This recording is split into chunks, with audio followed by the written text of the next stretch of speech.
Hola, muy buen día. Mi nombre es Fátima Granados Albarrán y estaré hablando un poco acerca del estudio del pozo cuadrado desde una perspectiva geométrica termodinámica que realizó el doctor José Luis López Picón en colaboración con el doctor Lenín Escamilla y con el doctor José Torres. Eh, la presentación abordará los siguientes contenidos. Primero, a manera de introducción, se va a describir el modelo del fluido de pozo cuadrado, se va a dar una breve revisión al marco teórico de la geometría termodinámica y se va a mencionar un poco sobre cómo esta fue aplicada al fluido mediante la energía libre de Helmholtz, que nos permite calcular los componentes de la métrica de Rupiner, que pues a su vez nos da el escalar de curvatura. Después se van a mencionar los resultados más relevantes del artículo, que tienen que ver con las líneas de Widom y el cálculo de curvas de coexistencia y espinoidal, para después dar conclusiones.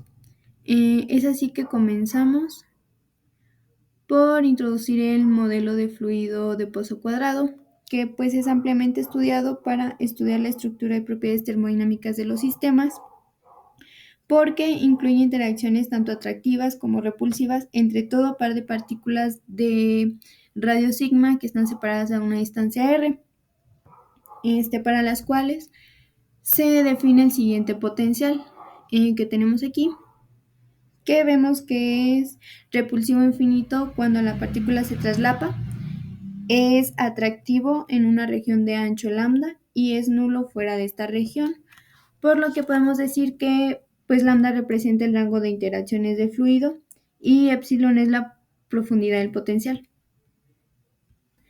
Y a pesar de que es un modelo ya muy estudiado, no existía ningún análisis desde el punto de vista de la geometría termodinámica, lo cual pues motiva en principio este trabajo.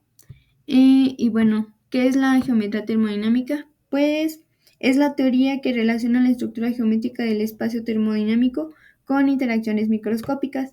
Esto lo logra al definir una métrica en el espacio de equilibrio termodinámico mediante una matriz hessiana algún potencial termodinámico dado. Por ejemplo, para la matriz de Weinhold se utiliza la matriz hessiana de la energía interna, mientras que la métrica de Rupiner se obtiene a partir de la matriz hessiana negativa de la entropía. Y de hecho ambas métricas están relacionadas por algún factor, pero no se profundiza en eso. Bueno, cabe destacar que todo esto es posible porque al considerar que en la termodinámica clásica los potenciales pueden cambiar entre sí mediante transformaciones de Legendre sin alterar la física del sistema, pues se puede tratar a estos espacios donde viven las variables termodinámicas como si fueran un espacio geométrico que es invariante ante dichas transformaciones. Bueno, aquí tiene su justificación. Y pues entonces, si es un espacio geométrico, surge naturalmente la idea de una métrica. Bueno, en este trabajo la que se considera es la de Rupiner, que es la que aquí se muestra, y como vemos, depende de F, que es la energía libre de Helmholtz.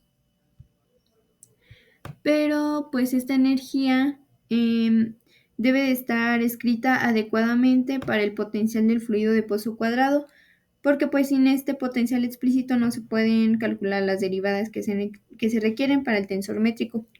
Entonces se debe de elegir una representación para la energía libre de Helmholtz que sea válida para un rango que incluya interacciones de corto, mediano y largo alcance para un estudio más general. Y es decir, pues para varios valores de lambda.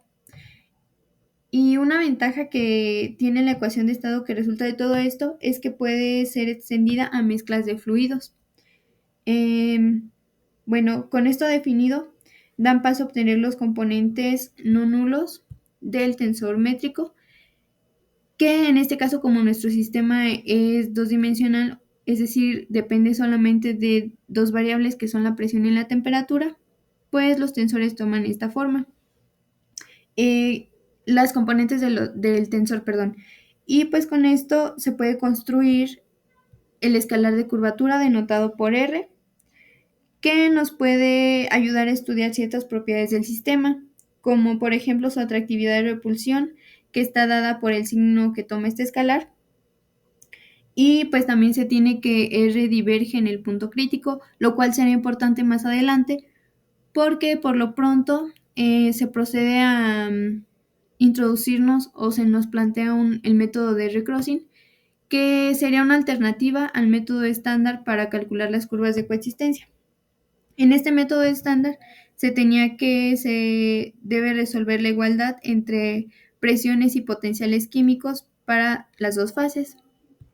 Mientras que en este método de recrossing lo que se hace es resolver la igualdad, pero de la curvatura escalar en las dos fases, líquida y gaseosa, para una temperatura dada. Esto fue como una idea muy general de lo que implicó el desarrollo, del cual se obtuvieron resultados de lo más interesantes. Por ejemplo, en la región cercana del punto crítico, los máximos de R resulta que se comportan linealmente y de hecho corresponden a la línea geométrica que separa las fases líquida y gaseosa. Lo cual significa que en este estudio la línea de Whedon puede adquirir la definición de la curva representada por los valores extremos del escalar de curvatura en el plano de presión-temperatura, tal como se muestra aquí en esta gráfica.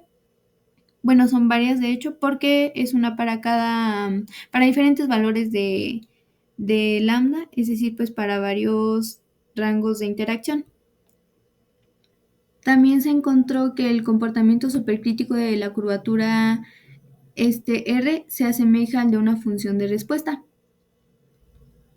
Ahora bien, recordando que el escalar de curvatura presenta la característica de que tiende a infinito en el punto crítico del espacio de fases, se encontró que los puntos espinoidales se pueden determinar exactamente al calcular las divergencias de este escalar.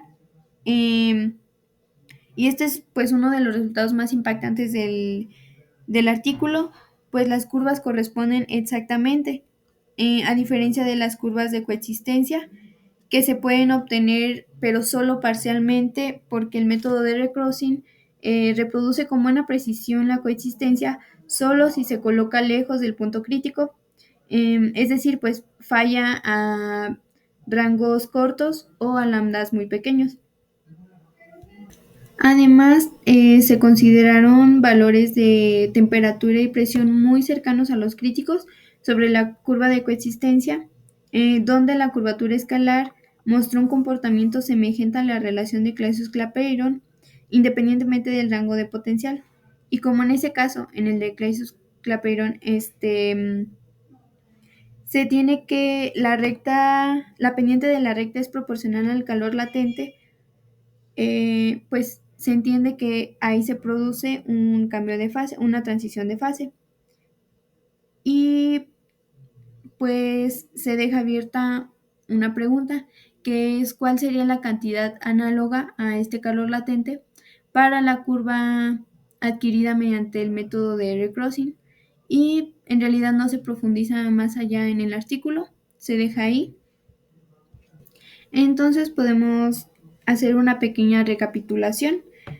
Pues hasta ahora se tiene que se estudió un fluido de esferas duras que interactúan a través de un potencial de pozo cuadrado dentro del marco de la geometría termodinámica y pues que se obtuvieron curvas de coexistencia, espinoidales y de R Whedon, utilizando pues las métricas geométricas.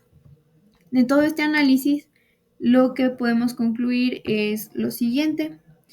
Y es que la curva de espinoidal se obtiene exactamente mediante la divergencia del escalar de curvatura, esto para todos los rangos del potencial. También que las curvas de coexistencia pueden aproximarse mediante el método de recrossing con mayor precisión para rangos largos y por debajo de la temperatura crítica. Y también tenemos que para la ecuación de estado de este trabajo no se cumple el principio de estados correspondientes para las líneas de R-Whedon. Y aquí cabe resaltar que pues esto era de esperarse porque el modelo del fluido considerado es no conforme y por lo tanto tampoco se cumple este principio para su caso. Entonces, bueno, también por último tenemos que cerca del punto crítico, la línea de Whedon calculada por el método de recrossing revela un comportamiento que asemeja a la relación de Clausius-Clapeyron y pues deja perspectivas para futuros estudios. Bueno, por último, mencionar que mis referencias fue principalmente el artículo mencionado al inicio de la presentación, que de hecho está publicado en el Journal of Molecular Liquids, al cual dejo el enlace por si es de interés. Y bueno, también usé algunas notas que me proporcionó el doctor Picón, pues para aclarar algunas cosas. Sería todo y gracias por ver.